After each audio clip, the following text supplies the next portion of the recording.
Hello everyone and welcome to the second round of the 2017 Nantucket Open. I'm your host Terry Miller, the Disc Golf Guy. Along with me is Big Germ, Jeremy Koling.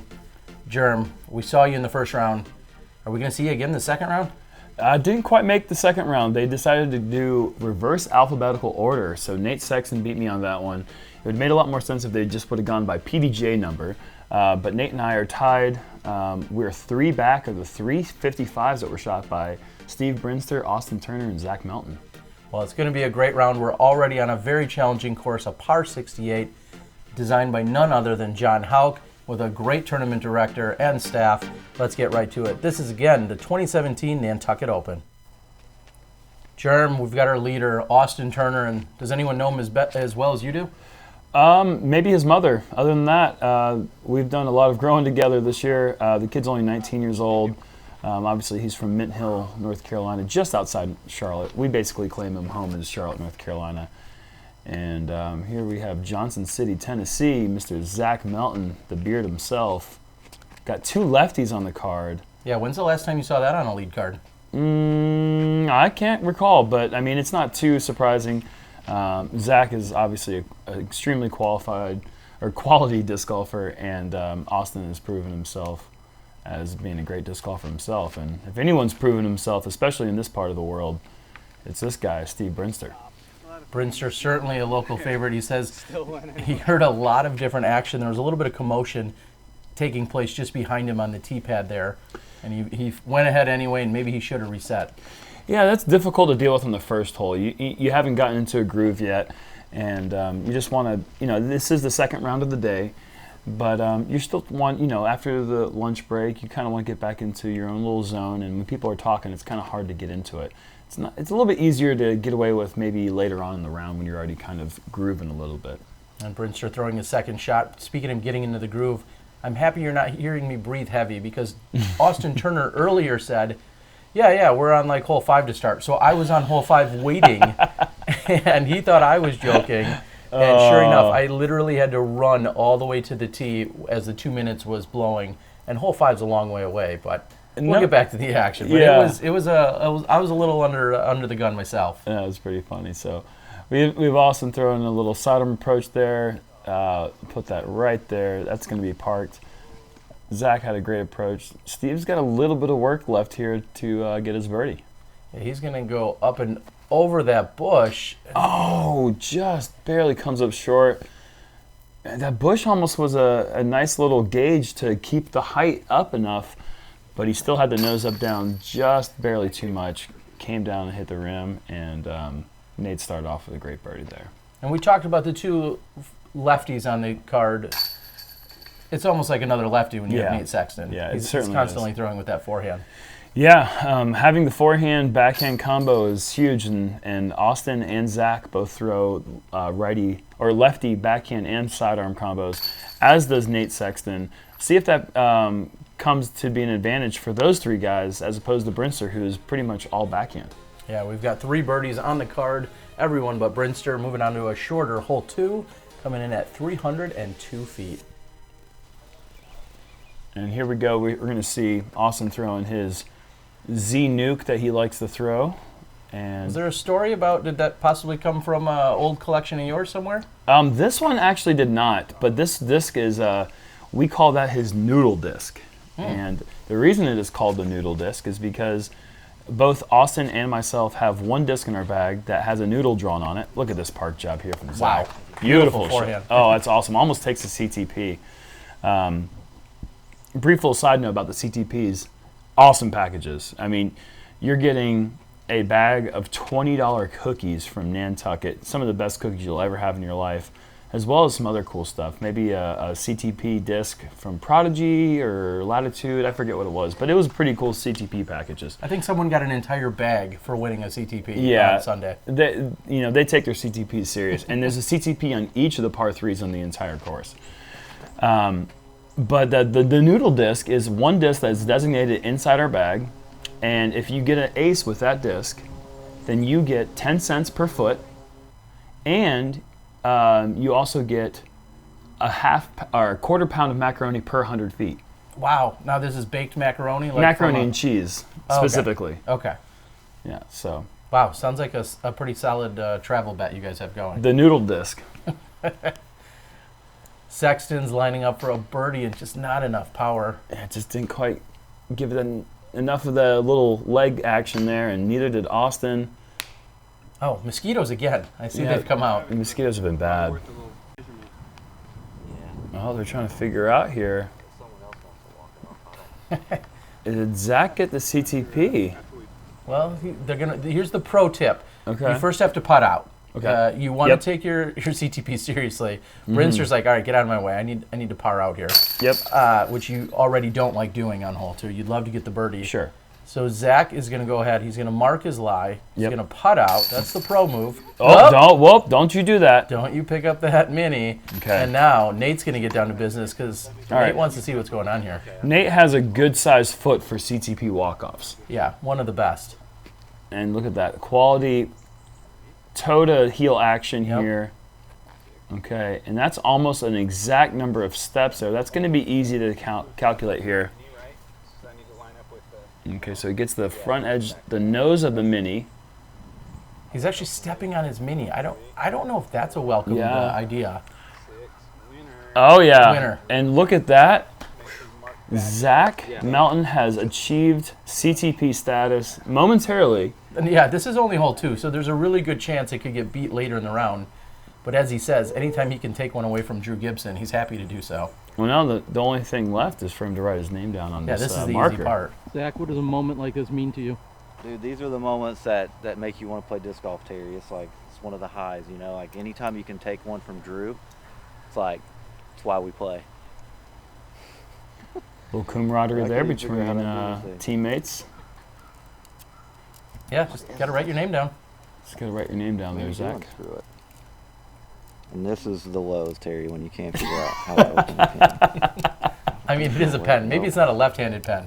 It's one of those righty pens. Can you just do it for me? I'm a lefty too, so it's not even. Now they're screwed. There's two lefties trying to. How many lefties does it take to screw in a light bulb? Yeah. Are you sure this is a pen? I think they said it's a pin. Permanent? I don't know if that should go on it. You don't want to go that way. No, this is a reusable marker pad here. Oh, no, wait, it just marked. Zach, figure this out. We got to move on. We got disc golf action to Yeah, cover there's here. 16 other Oh holes my to god, play. it's like chalk. We got or it. something. Look at you, literally just. Yes. Thanks.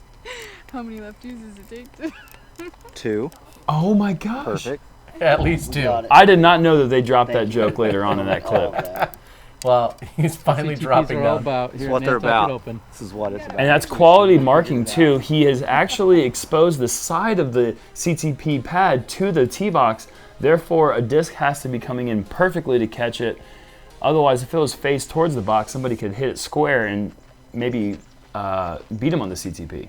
Well, Rick, my cameraman, along with the rest of the group on the next tee, were like, what was taking so long back there?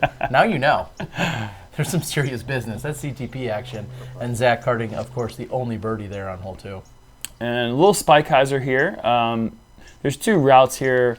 I would say most players are probably going to look at the low route there that you're seeing Austin throw a bit more inside than I think he'd like, but he's still around circle's edge. The traditional play maybe for the lefty or the sidearm player might be up top as well. It's really just whatever you're more comfortable with, and you're going to see Nate go low as well. He's going to play that skip, and the ground really sets up nicely. Oh! Yeah. Wow, that was almost a perfect shot. Gets the double action of the ace run and park job. That's a rare feat here in disc golf. And this hole is not by any means easy for a righty backhand. We see Steve going with just that shot, and there's no really good way to attack it. And it looks like he's caught some early foliage. He's going to be maybe halfway to the hole. It's not that long of a shot, but he's got maybe 90 feet or so. He's just going to lay that one up. This is one you'd love to get marked down because it is relatively short, but you need to draw metal, at least. Yeah, I mean, draw metal, air ball, same result. And right from circle's edge, Turner, solid putt. And that's only a good putt if he's just outside the circle, because I think his momentum was trickling forward there as the putt was still in the air. Either way, good putt there from Austin, and a nice time to catch that birdie there with Zach already missed his second shot, and so did Steve. And more CTP action. This one's not going to be quite as dramatic, but you see Sexton going over there to pull up the CTP because he's going to take it and place it where he was. I'll be surprised if that holds up, though. There's a lot of players here. There's probably 4 in every card. And that's pretty close to the basket, but honorable mention for the ace run, but not as close as he needs to probably get himself a bag of There's cookies at at least the end of the day. 60 or so players that have to come through there, yet it's still early in the round, but Yeah. card's the birdie nonetheless. So not too bad on these 2 holes. At least being able to move the CTP flag. Yep. I mean, Way quicker. that says something. And as Zach said, that moved along a lot quicker there. Nate's Well, a pro. it's a righty pen. I mean, we've already Oh, yeah, established exactly. it's a righty pen, so it makes it a lot easier. Nate's a righty, so there you go. 2 great birdies, Turner and Sexton. Hole 4 now. We're going to add a little length here, 626. And that looks like a pretty darn good shot by the lefty. Yeah, Austin's throwing one of his signature Z Austin Turner forces from Discraft, and gets it maybe not as far as he'd like, a little bit lower than he probably was drawing up there, but good enough. And Nate uses the whole fairway there with that roller. He is way up the fairway. He's another at least 100 feet past Austin Turner there. This hole, I feel like, sets up really well for the backhand roller. There's a lot of roller opportunities out here, but this one's fairway is a little bit more generous. So I think that's a great play by Nate Sexton. And it looks like Steve's going to line up the same exact shot. Yeah, the roller actually brings a slight chance of eagle into the equation if you lay it down right. The ground is really hard packed. It's pretty flat all the way around. There's not too many tufts of grass sticking out randomly, so you don't expect to get a crazy jump one way or the other. If you lay it down right, you should be pretty far up the fairway. And like I said, if you do it good enough, you can give yourself a long look at eagle. And Brinster's roller. Wow. Well, unfortunately, he's got to throw another one, and that, believe it or not, he made that look really easy. Yeah. For how difficult that shot Wow. really was. Yeah, that's a really awkward stance. His back was turned to the basket, and pretty technical shot there from Steve. And look at this shot from Austin. Great approach there with his Z-Buzz. Sexton's able to throw. I'm surprised he was far enough that he even needed the run-up. He took just 1 or 2 steps to throw it up there. Makes that hole so easy. The last thing you want to do is to play this whole roller. And Steve's just already out of his hands and knew that didn't have a chance. Turner here is past the basket after his 2 shots. Oh, Austin, got to make those count. Yeah, he's a little upset about that, as he should be. That's a pretty routine putt for Austin. He's putting so well this year. When you put yourself in that, as you said, you give yourself that opportunity for birdie. You've got to take advantage of it. And Zach gets the stroke back that he lost to Austin on the previous hole. And a little bit of camaraderie there, tapping in, picking up the putter for Nate Sexton and picking up the same putter for Austin. And a little discussion about how I can do better next time, maybe from Austin to Zach. Well, the holes get progressively harder, it seems like, for the next few. Hole number 5 coming in at 811 feet. And this one's no walk in the park. Yeah, this is a hole that does ask for roller, and Nate's electing to go forehand roller for placement, but looks like he's getting a good amount of distances with this one as well. That's clean. There's so many trees to avoid, and he's avoided all of them. Yeah, that really started off going to the right and then eventually circling back to the left side of the fairway. He said on the previous hole about using all of the fairway, and he did just that. And Melton, he's got such a great forehand, and until you really watch him play a lot, you don't realize just how smooth and effective and efficient that forehand really is. That's a horrible kick. Oh, gosh. Yeah, and there you go. You get to see a little bit of the tree action that comes in play on this hole. I mean, it's a low ceiling the whole way. You're going to see players keep their drives under, 8 feet or so. I don't think you can get any higher than that at all. And then you have to avoid just a slew of trees from tee to green. There are a handful of trees I would love to possibly remove from this particular hole. I feel like this hole in 18, I would love a few less. And now we know this is a protected space. Of course, that anyone's lucky just to be on Nantucket Island, and I know this is a protected space in terms of cutting down anything live. But Austin was trying to take that one down, it looked like. Yeah, he's doing his own course maintenance there, but not the right kind. He's caught an early tree. He's thrown his third shot before anyone else has thrown their second, and he's caught another tree. And that's he's going to be in a bad place right there. After missing that birdie putt from pretty short range on hole 4, and a lot of trees so far just through 3 shots on 5, he needs to collect himself before he gets any further in this round. I really thought this was an opportunity where the wheels could come off, and this talks about composure, it talks about maturity, and a lot of different things that you really need to maintain when you're playing such a challenging course. You've got to keep your head on straight. You still have 13, 14 holes to go. You're doing well, but you got to keep it together. Yeah, I mean, we have basically a national tour field here. I mean, Paul McBeth, Simon Lizotte, Paul Ulibarri, so many big names at this event here, and you can't let little early mistakes. Okay, let's stop talking about that. What the heck? And then he gets the tree stop. He catches a tree. This is a par 5. He just went flick roller, flick roller. He's inside 25 feet. And meanwhile, Austin just hit his 4th tree in four throws. Oh my gosh. And you want to talk a little bit about momentum. Yeah, and Nate Sexton's picking it up. He's only missed 1 hole. He took a par on hole 2. And Austin is just get me off this hole already. And he's still got a little bit of work there for his bogey. He's pretty much all but parked, but this is not that hard of a birdie to get, and really worst case scenario that you'd ever draw up is a 5. Taking a 6 is that's gonna be a tough pill to swallow for Austin. Boom. And a huge putt there, a little step jumper there from Zach Melton. Looking fly as always with the light blue with the white shorts today. And look at this. There it is. That's an eagle Wow. conversion for Nate Sexton. Not too often can anyone ever say, yeah, I went forehand roller, putt, eagle. Forehand Who roller is says just that? it's not a distance throw. It's a control throw, and this hole is over 800 feet. He laid down 2 400-foot rollers, flick rollers. I mean, that's just incredible. And Austin, yeah.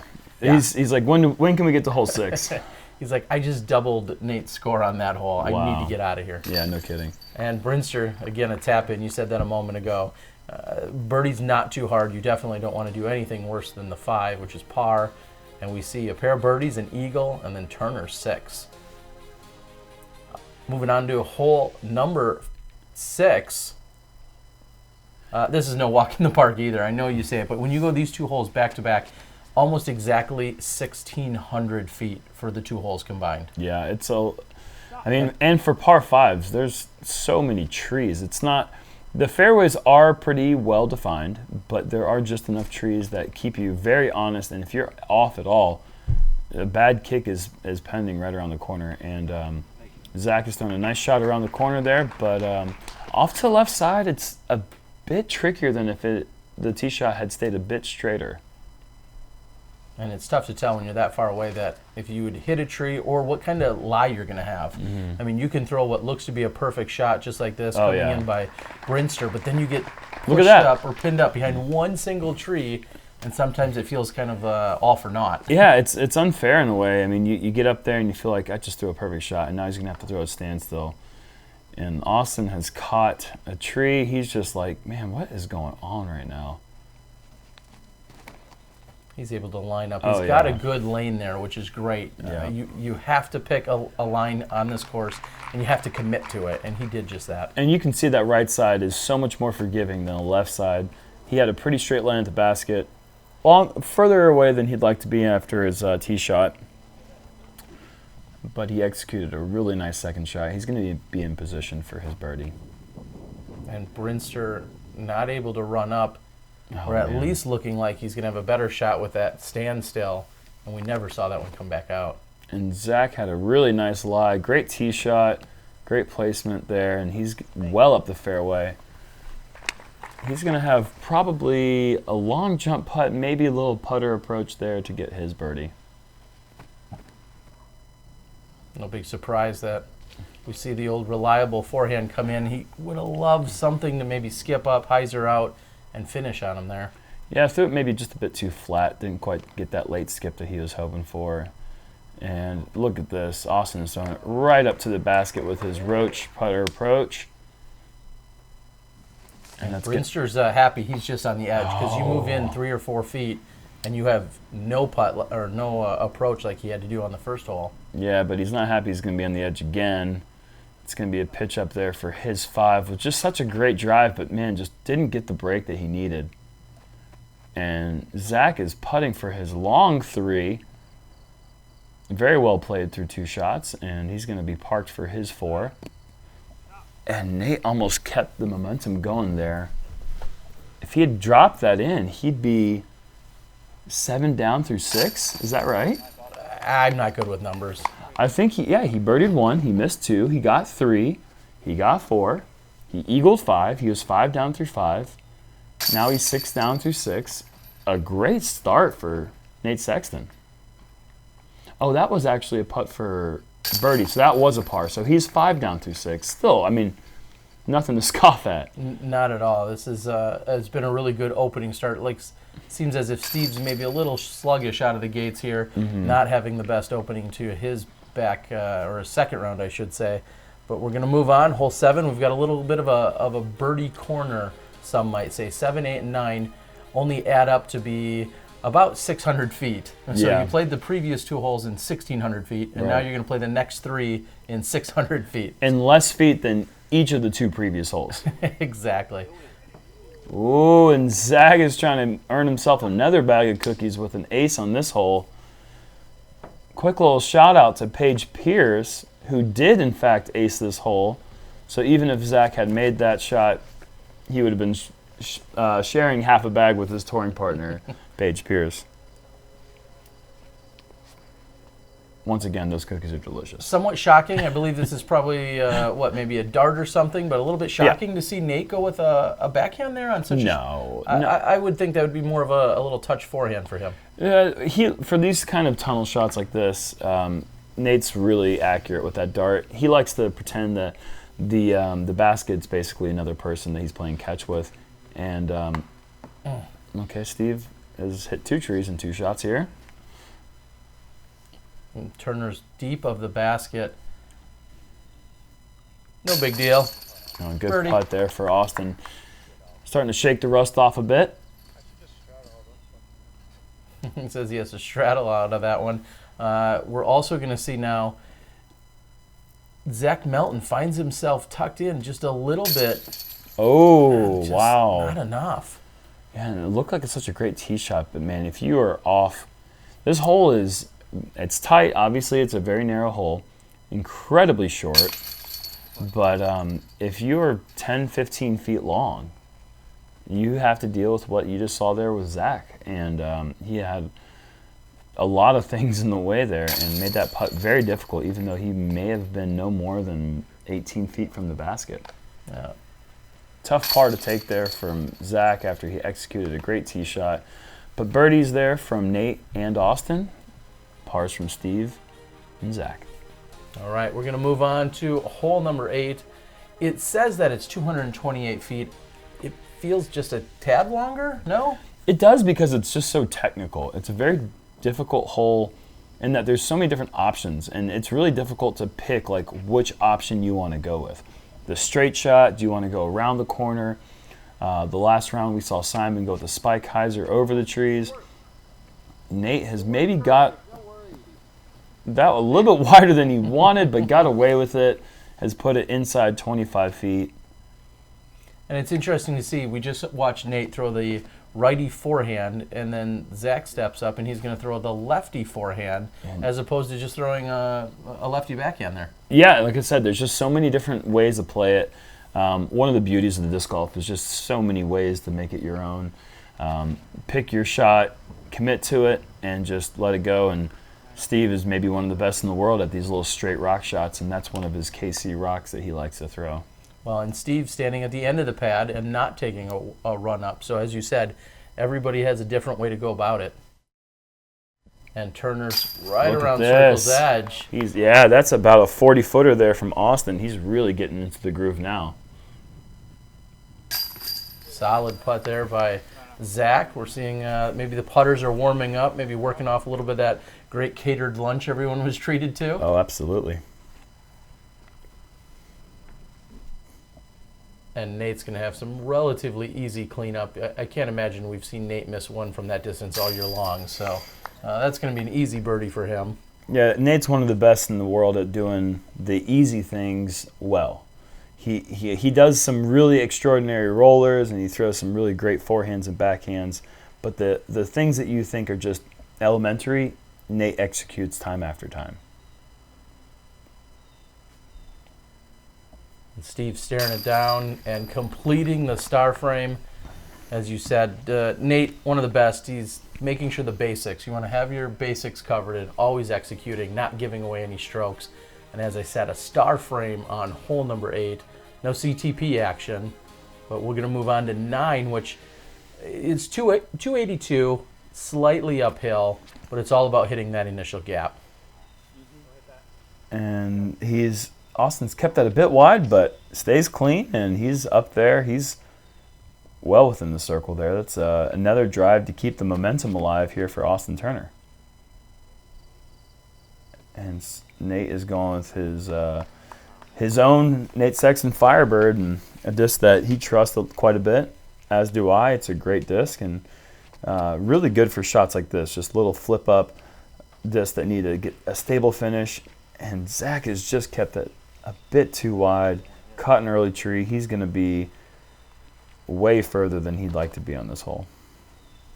And a nice turnover here by Mr. Brinster. You want to really control the angle in terms of keeping it up in the air on that hole, but if you go right, you could find some trouble. And Zach kind of has to give it a little bit of a half bid, but kind of out of range from anything that you ever expect to draw medal. And Steve with one of the most unique putting styles in the game. Oh, yeah. Lots of people talk about it. We expect the comments to blow up. They always do. But Steve has been playing for more than 20 years, has himself a USDGC title along with literally dozens, if not hundreds, of other big event titles. And, it's worked for him. Are you defending a major champion right now? I'm just saying that when you're not seeing him every week in and week out, Sure. immediately the comments, usually all our friends on YouTube, they like to chime in and talk about his style and what he's doing. It's the bus driver. He's just It is driving the bus driver. He's driving the kids home. It's been a very exciting front 9. We're seeing a hot score come in by Nate Sexton, and I don't know what we're going to see in the back, but I hope you join me. Yeah, we have Nate Sexton, who's going to be one stroke back of Zach Melton. Austin Turner, who's turned things around. He's got the momentum. 4 straight birdies going into the back 9 here.